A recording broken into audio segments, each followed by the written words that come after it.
nak menjawab kepada Puan Fatimah Ismail. Alamak, dah hilang dah. Mana dia?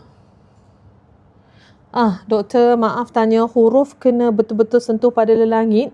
Jazakillahu khairan kathira. Okey. Puan Fatimah Ismail, apa yang saya sebut tadi ialah berkaitan dengan huruf shin.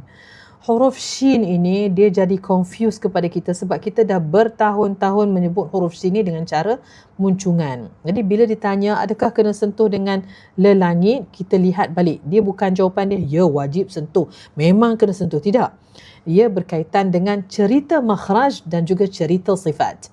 Bila kita faham cerita makhraj dan juga cerita sifat, kita akan tahu jawapannya kena sentuh ke tidak. Okey, kalau saya beri jawapan ya wajib ataupun tidak, saya tak boleh bagi jawapan begitu. Jadi wajib untuk kita ketahui dari segi bab makhraj dan juga sifat.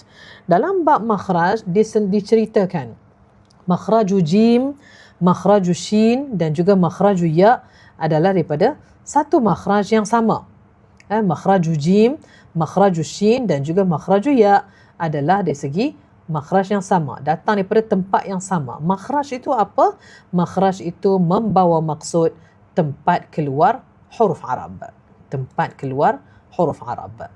Jadi di sini Puan Fatimah menceritakan tentang bab huruf shin. Saya akan sebut juga dengan bab yang berkaitan dengan puisi Imam Ibnu Al-Jazari rahimahullahu ta'ala. Apa yang disebut di sini ialah bila kita masuk saja dalam bab makhraj al-lisan, ya, dia terikat sedikit ya dengan bab makhrajul halq.